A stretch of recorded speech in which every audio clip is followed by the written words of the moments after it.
Hi hello नमस्ते स्वागत छ यहाँहरूलाई द वर्ल्ड सेफको जुन युट्युब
अब चाहिँ मुलालाई मजाले कुटिसकेको छ। अब यो कुटिसकेको मुलालाई अब हामी बाल्टी अब यसलाई फेरि हाल्ने।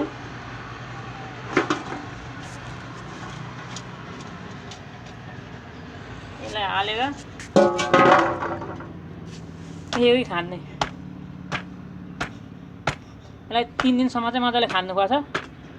3 दिनपछि चाहिँ नखालिकन 8 देखि 10 दिनभित्रमा यो अमिलिन्छ।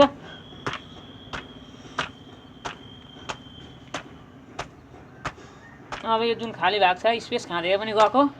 यहाँ चाहिँ हामी यहाँ माथिबाट यो मुलाको जुन पात हुन्छ नि, पात हामीले सुकाएको छौँ। अब कुटेर पातले चाहिँ यसलाई छोप्ने। यो मुलाको पात हो, यो पनि मजाले सुकाएको थियौँ पखालेर। अब यो कुटेर चाहिँ हामी सिन्की माथिबाट छोप्छौँ। सिन्की हालेको छौँ हो, त्यो कुटेर चाहिँ मुलाको साग कुटेर यहाँ माथिबाट छोप्छौँ मजाले। अनि फेरि खान्छौँ 3 दिनसम्म कन्टिन्यू। यसलाई चाहिँ यसै चारैपट्टि कुनामा मिलाउनुपर्छ, यता मिलाउने। अनि यसलाई यहाँ माथिबाट फेरि थिच्ने लोहोले। यति भइसकेपछि चाहिँ अब यहाँ माथिबाट एउटा सफा प्लास्टिक अथवा बोरा केहीले छोपिदिने। अनि ढुङ्गा इँटा के पाउनुहुन्छ नजिकै सिलौटो थिचिदिएर राख्दिने।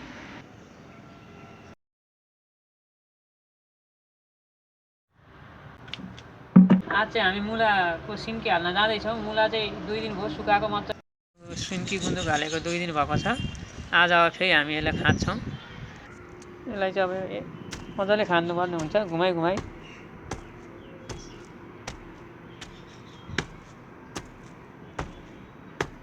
अनि यो खाँदिसकेपछि चाहिँ यसमा भएको पानी चाहिँ फेरि कोल्ट्याएर फाल्नुपर्छ। खोल्दा चाहिँ यस्तो भएको छ। अब आज पनि यसलाई हामी थिच्छौँ मजाले।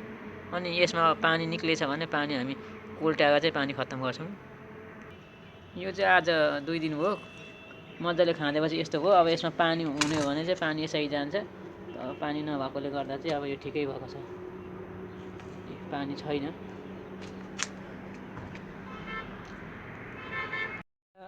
15 दिन भएको छ यो सिन्की हालेको। आज चाहिँ हामी यसलाई झिक्छौँ। झिक्नुभन्दा पहिले अगाडि चाहिँ अलिकति निकालेर हामी चाख्छौँ कस्तो हो। अमिलो भएको छ भने हामी झिक्छौँ, नभए फेरि यसलाई यसरी नै छोपेर राख्छौँ।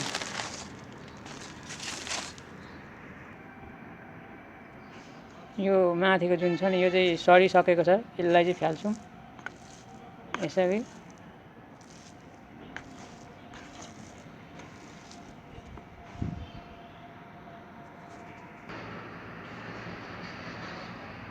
सिन्की चाहिँ एकदमै अमिलो भइसकेको छ। अब हामी आज सिन्की निकाल्छौँ। आज 15 दिन भयो हालेको। यसरी यो छेउछेउमा लागेको चाहिँ हामी निकालेर फाल्छौँ यसलाई। यो सबै फाल्नुपर्ने हुन्छ। यो जति पनि छ नि यो कुहेको यो सिन्की पनि यता यस्तै। यो चाहिँ सिन्की एकदमै अमिलो भइसकेको छ। यता चाहिँ यो चाहिँ हामीले सिन्कीको माथिबाट हालेको जुन मुलाको पत्ता थियो, मुलाको सिन्की हाल्दा त्यो पत्ता हो। यो कुहिसकेर चाहिँ यो चाहिँ हामीले एकदम काम नलाग्ने नै हुन्छ।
यसै सिन्की निकालिसकेपछि चाहिँ अब यसलाई मसिनै टुक्रा बनाएर काटेर हामी सुकाउँछौँ।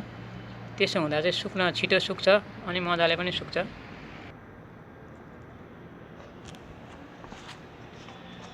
यसरी सिन्की काट्दाखेरि चाहिँ यसरी गर्ने, जति मसिनो बनाएको हो त्यति मजाले सुक्छ, छिटो पनि हुन्छ सुक्नको लागि।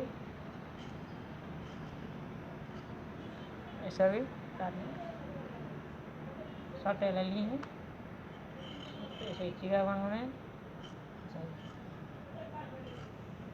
तपाईँकोसँग चुलेसी छैन भने चक्कुले पनि काट्न सक्नुहुन्छ, कटिङ बोर्डमा राखेर।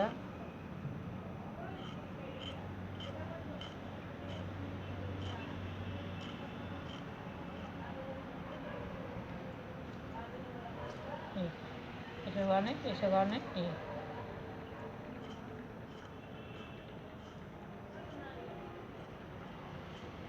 मैले चाहिँ मसँग चुलेसी नै भएको हुनाले चुलेसी नै सजिलो लाग्छ मलाई, त्यही भएर चुलेसीले नै काटेको छु। तपाईँहरूले चाहिँ अब चपिङ बोर्डमा नाइफले काट्न पनि सक्नुहुन्छ। ठ्याक्क लिने, ठ्याक्क यता लिने। अब होइन, अब एकैचोटि धेरै काट्छु भन्दा पनि हुन्छ, तर धेरै काट्दा चाहिँ बाइचान्स हातमा लाग्यो भने हात काट्ने चान्स हुन्छ। त्यो भएको हुनाले चाहिँ एकैवटा काट्नुहोस्, मिलाइ काट्नुहोस्, नभए चाहिँ यस्तो लियो, यसरी एकैचोटि ज्यादा काट्छु भन्दा पनि हुन्छ। यसरी राख्यो यता, यसलाई पनि काट्यो, यसलाई पनि यस्तो काट्यो, यसलाई यसरी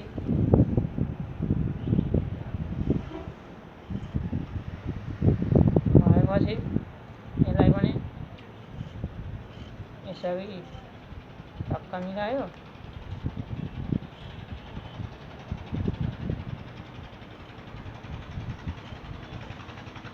काट्न एकदमै सजिलो छ। टक्क यसो गर्ने, अनि पहिले चाहिँ यो मिलाउने टुप्पो नभए हात काट्छ हो। त्यसपछि यसरी काट्ने,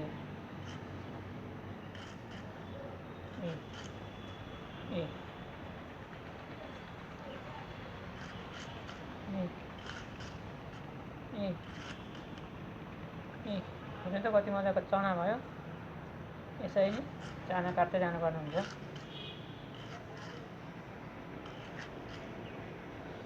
टक्क यसरी खुट्टा मजाले राख्ने चुलेसीमा।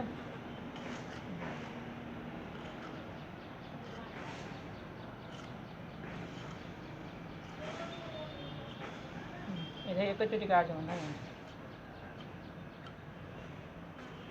जस्तै यो लिउँ, अब यस्तो चाना भयो, लामो काटिसक्यो। यसरी थुपार्ने, यसलाई यहाँदेखि चिर्ने, यसो गर्ने,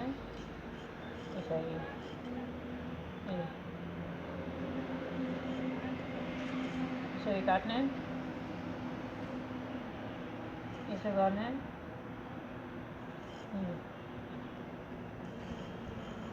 यसो गर्ने,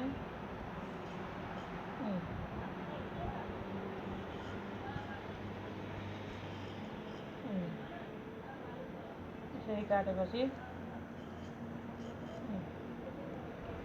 यतादेखि चाना बनाउने, पहिला लामो काट्ने, यसरी राख्ने,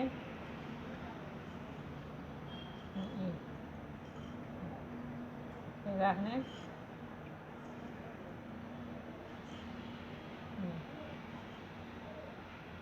यसरी राखेपछि यसरी टक्क पक्रिने, अनि पहिले यो टुप्पो मिलाउने। यसको यो मिलिसक्यो, यसलाई यता फेरि मिलाउने,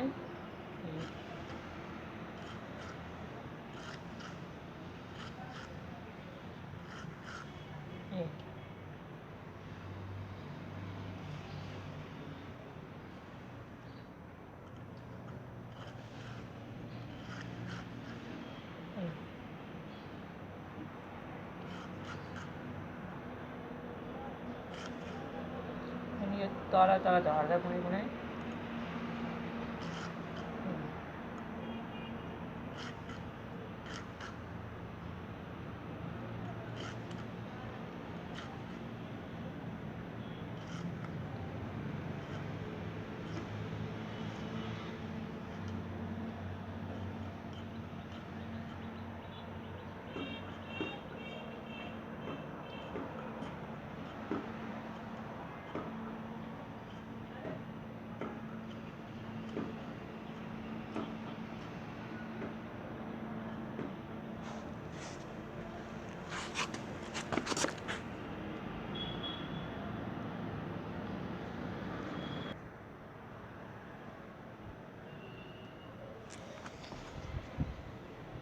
यसै खुट्टालाई चाहिँ तल राख्नुपर्ने हुन्छ किनभनेदेखि खुट्टामा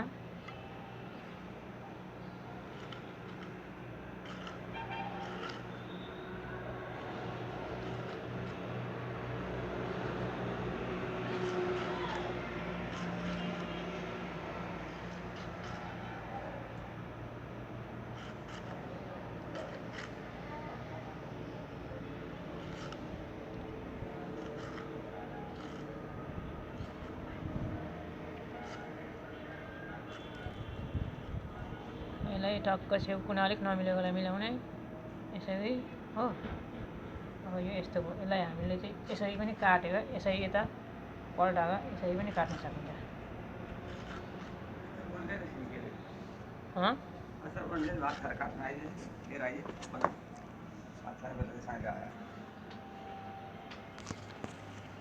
यसरी चाहिँ अब मजाले काटिसकिएको छ मसिनो टुक्रामा। अब यसलाई सुकाउँदाखेरि चाहिँ फिजाउँदा एकदमै पातलो बनाएर फिजाउनु पर्ने हुन्छ। जति पातलो बनाएर फिजाए त्यति मजाले सुक्छ। यो चाहिँ मैले पुरै तिरपाल ओछ्याएँ अनि तन्नामाथिबाट ओछ्याएर चाहिँ हावाले उडाउँछ भने यो इँटाले थिचेको हो। इँटाले थिचेर राखेको छु किनभने यसो गर्नाले चाहिँ के हुन्छ भने अब फागुन लागिसक्यो, हावा चल्छ, हावा चल्दाखेरि हावाले चाहिँ उडाउँदैन तन्नालाई।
अब चाहिँ यो मजाले सुकिसकेको छ।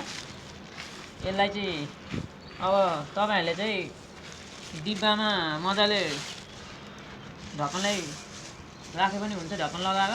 मैले चाहिँ यो प्लास्टिकमा यसरी पोका बनाएर राख्न आँटेको छु। नभए प्लास्टिकमा राख्नु भए पनि हुन्छ। एकदम मजासँगले यसलाई राख्दाखेरि चाहिँ एकदम यसको प्लास्टिकलाई मजाले बाँध्नुपर्छ किनभनेदेखि यसको सास नजाओस्, ओस आउँछ, ओस नआउने हिसाबले एकदम सुक्खा ठाउँमा राख्नुपर्ने हुन्छ। यसरी सुक्खा ठाउँमा राखिसकेपछि चाहिँ हामीले यसलाई लगभग 2 वर्षसम्म खान मिल्छ। यो बिग्रदैन। नभए ओस आउने ठाउँमा, अलिक ओसिलो ठाउँमा, चिसो ठाउँमा राखिदिनु भने चाहिँ यो बिग्रिन्छ वा छिटै बिग्रिन्छ यो, र यसको टेस्ट पनि डिफ्रेन्ट अलग हुँदै जान्छ।